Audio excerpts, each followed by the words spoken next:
ನೂರಾರು ಸಾವಿರಾರು ಕಾರ್ಯಕರ್ತರ ಭಾಜಪ ಕಾರ್ಯಕರ್ತರು ಹಿಂದೂ ಕಾರ್ಯಕರ್ತರ ಮೇಲೆ ಮೊಕದ್ದಮೆಗಳನ್ನ ಹಾಕಿ ಕ್ರಿಮಿನಲ್ ಕೇಸಸ್ ಹಾಕಿ ಅವರನ್ನ ಕುಗ್ಗಿಸುವಂತ ಕೆಲಸವೂ ಕೂಡ ಷಡ್ಯಂತ್ರವೂ ಕೂಡ ಅಂದಿನ ಕಾಂಗ್ರೆಸ್ ಸರ್ಕಾರದಲ್ಲಿ ನಡೆಯಿತು.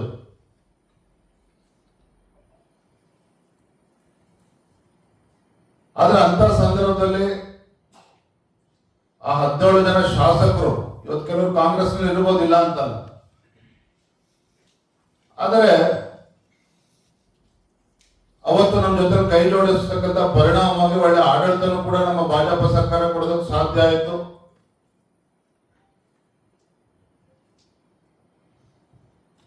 ನೂರಾರು ಸಾವಿರಾರು ಜನ ಕಾರ್ಯಕರ್ತರಿಗೆ ವಿವಿಧ ನಿಗಮಗಳಲ್ಲಿ ಅವಕಾಶ ಸಿಕ್ತು. ಬಹುಶಃ ಈಶ್ವರಪ್ಪ ಮರ್ತಿರ್ಬೇಕು, ಅವರು ಕೂಡ ಗ್ರಾಮೀಣಾಭಿವೃದ್ಧಿ ಸಚಿವರಾಗಿ ಏನೇನ್ ಕೆಲಸ ಮಾಡಿದ್ರೆ ಚರ್ಚೆ ಮಾಡೋದಕ್ಕೆ ಹೋಗಲ್ಲ, ಚಿಕ್ಕವನಾಗ್ತಾನೆ. ಕಾಂಟ್ರಾಕ್ಟರ್ ಆತ್ಮಹತ್ಯೆ ಮಾಡ್ಕೊಂಡು ಅವೆಲ್ಲವೂ ಕೂಡ ಈಗ ಪ್ರಸ್ತುತ ಏನಲ್ಲ, ಆದ್ರೆ ಅವರು ಕೂಡ ಗ್ರಾಮೀಣ ಅಭಿವೃದ್ಧಿ ಸಚಿವರಾಗಿ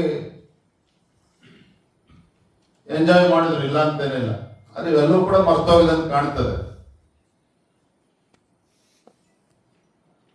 ನಾನು ನಮ್ಮ 63 ಶಾಸಕರಲ್ಲಿ ನಾನು ತಮ್ಮ ಮುಖೇನ ನಾನು ಹೇಳೋದಕ್ಕೆ ಇಷ್ಟಪಡ್ತೇನೆ. ಕಾಂಗ್ರೆಸ್ ಪಕ್ಷ ಏನು ಅಡ್ಡ ಮತದಾನದಲ್ಲಿ ಬೇರೆ ಬೇರೆ ಹೆಸರುಗಳನ್ನ ತೇಲ್ಬಿಡ್ತಕ್ಕಂಥ ಕೆಲಸವೂ ಕೂಡ ನಡೀತಾ ಇದೆ. ಅದರಿಂದ ನಮ್ಮ ಶಾಸಕರುಗಳು ಕೂಡ ಬೇಸರ ಆಗಿದ್ದಾರೆ. ಅಷ್ಟೇ ಅಲ್ಲ, ಶಾಸಕಗಳ ಕ್ಷೇತ್ರದಲ್ಲಿ ನಮ್ಮ ಶಾಸಕರನ್ನು ಕೂಡ ಅವಮಾನ ಮಾಡಿಬಿಡ್ತಕ್ಕಂಥ ಸಂದರ್ಭ ಕೂಡ ಸೃಷ್ಟಿಯಾಗಿದೆ. ನಿನ್ನೆ ಹರಿಹರದ BP ಹರೀಶ್ ಅವರ ಮಾತುಗಳನ್ನು ಕೂಡ ಕೇಳ್ತಾ ಇದ್ದೆ.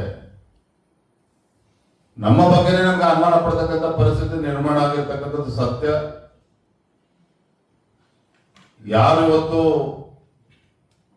ಪಕ್ಷಕ್ಕೆ ದ್ರೋಹ ಬಗೆಯುವಂತ ಕೆಲಸ ಮಾಡಿದ್ದಾರೆ, ಖಂಡಿತ ನಮ್ಮ ಪಕ್ಷದ ವರಿಷ್ಠರು ಎಲ್ಲವನ್ನು ಕೂಡ ಗಮನಿಸ್ತಾ ಇದ್ದಾರೆ. ಸತ್ಯ ಹಿಂದೆಲ್ಲ ನಾಳೆ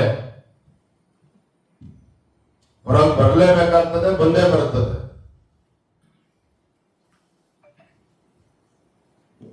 ಆದರೆ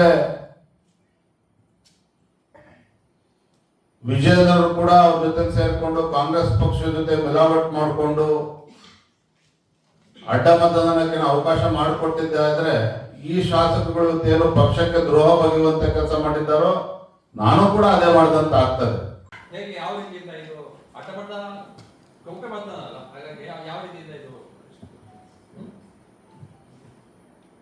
ಒಂದಂತೂ ಏನೇ ಗೌಪ್ಯ ಮತದಾನ ಆದರೂ ಕೂಡ ಇವತ್ತಲ್ಲ ನಾಳೆ ಸತ್ಯ ಗೊತ್ತಾಗೇ ಆಗ್ತದೆ. ಕೇಂದ್ರದಲ್ಲಿ ನಮ್ಮದೇ ಸರ್ಕಾರ ಇದೆ, ಎಲ್ಲ ಮಾಹಿತಿಗಳನ್ನು ಅವರು ಕೂಡ ತೆಗೆದುಕೊಳ್ತಾ ಇದ್ದಾರೆ. ಯಾರ ಪಕ್ಷಕ್ಕೆ ದ್ರೋಹ ಬಗೆಯುವಂತ ಕೆಲಸ ಮಾಡಿದ್ದಾರೆ ಅದು ಇಲ್ಲಿಗೆ ಬಿಡೋದಕ್ಕೆ ಸಾಧ್ಯ ಇಲ್ಲ. ವರಿಷ್ಠರು ಕೂಡ ಬಹಳ ಗಂಭೀರ ತೆಗೆದುಕೊಂಡಿದ್ದಾರೆ. ವರದಿ ನಾನು ಮಾತನಾಡ್ತೇನೆ, ಯಾಕೆ ನಾನು CT ರವಿ ಅವ್ರ ಜೊತೆ ಮಾತಾಡೋಕೆ ಸಾಧ್ಯ ಆಗಿಲ್ಲ. ಇವತ್ತು ಬೆಂಗಳೂರು ತಲುಪಿದ ಮೇಲೆ ರವೀಣ್ ಅವ್ರ ಜೊತೆ ಕೂಡ ಮಾತಾಡ್ತೇನೆ. ಸತ್ಯಶೋಧನಾ ಸಮಿತಿ ಅಧ್ಯಕ್ಷರಾಗಿದ್ದಾರೆ, ಅವರು ಒಂದು ಪ್ರಾಥಮಿಕ ವರದಿಯನ್ನು ಕೊಡ್ತೀನಿ ಅಂತ ಹೇಳಿ ಆ ವರದಿಯನ್ನು ಕೊಟ್ಟಾಗಿದೆ. ನಾನು ಹೇಳ್ತೇನೆ, ನಾನು ಕಳೆದ 3-4 ದಿನ ದೆಹಲಿಯಲ್ಲಿ ಇದ್ದಂತ ಕಾರಣ ನನಗೆ ಯಾವುದೇ ವರದಿನ ಕಳಿಸಿಲ್ಲ. ನಾನು ಇವತ್ತು ಮಾತನಾಡ್ತೇನೆ ರವಿ ಅವ್ರ ಜೊತೆ. ಇನ್ನೊಂದು, ಇವತ್ತು ನಿನ್ನೆ ST ಸೋಮಶೇಖರ್ ಅವರು ಒಂದು ಸ್ಟೇಟ್ಮೆಂಟ್ ಕೊಡ್ತಾರೆ. ಈ ಅಡ್ಡ ಮತದಾನಕ್ಕೆ ಒಂದು ವಿಜಯೇಂದ್ರ ಅವರು ಹಾಗೇನೆ ಅಶೋಕ್ ಅವರ ಕಾರಣ. ಅವ್ರು ಫಸ್ಟ್ ಹೋಗ್ಕೊಂಡು ಧರ್ಮಸ್ಥಳಕ್ಕೆ ಹೋಗಿ ಹಣ ಪ್ರಮಾಣ ಮಾಡಿ. ಇನ್ನೊಂದು, ಇದೆಲ್ಲ ಏನ್ ಗೊಂದಲ ಇದೆ, ಇದಕ್ಕೆ ಶೋಭಾ ಕರಂದ್ಲಾಜೆ ಅವರು ನೇರ ಕಾರಣ ಅಂತ ಹೇಳಿದರು. ST ಸೋಮಶೇಖರ್ ಅವರು ನಮ್ಮ ಪಕ್ಷದ 3 ಶಾಸಕರ ಜೊತೆ ಸಂಪರ್ಕದಲ್ಲಿದ್ದರು ಅನ್ನೋ ಮಾಹಿತಿ ನಮಗೆ ಸಿಕ್ಕಿದೆ.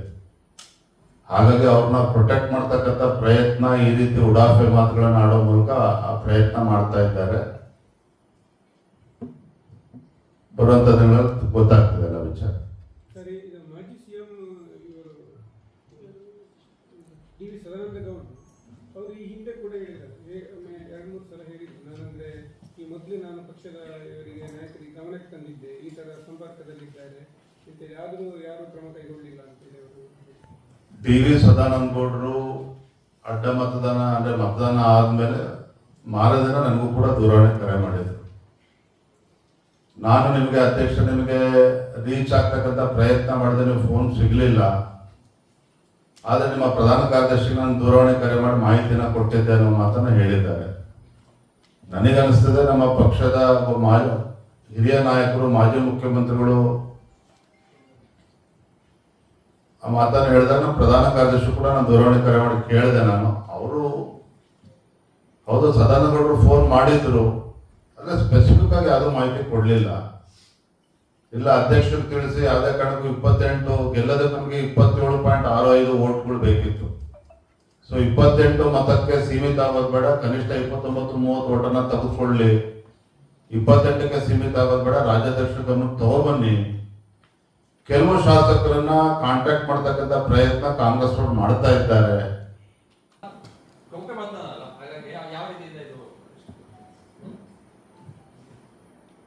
ಒಂದಂತೂ ಏನೇ ಗೌಪ್ಯ ಮತದಾನ ಆದರೂ ಕೂಡ ಇವತ್ತಲ್ಲ ನಾಳೆ ಸತ್ಯ ಗೊತ್ತಾಗೇ ಆಗ್ತದೆ. ಕೇಂದ್ರದಲ್ಲಿ ನಮ್ಮದೇ ಸರ್ಕಾರ ಇದೆ, ಎಲ್ಲ ಮಾಹಿತಿಗಳನ್ನು ಅವರು ಕೂಡ ತೆಗೆದುಕೊಳ್ತಾ ಇದ್ದಾರೆ. ಯಾರ ಪಕ್ಷಕ್ಕೆ ದ್ರೋಹ ಬಗೆಯುವಂತ ಕೆಲಸ ಮಾಡಿದ್ದಾರೆ ಅದು ಇಲ್ಲಿಗೆ ಬಿಡೋದಕ್ಕೆ ಸಾಧ್ಯ ಇಲ್ಲ. ವರಿಷ್ಠರು ಕೂಡ ಬಹಳ ಗಂಭೀರ ತೆಗೆದುಕೊಂಡಿದ್ದಾರೆ.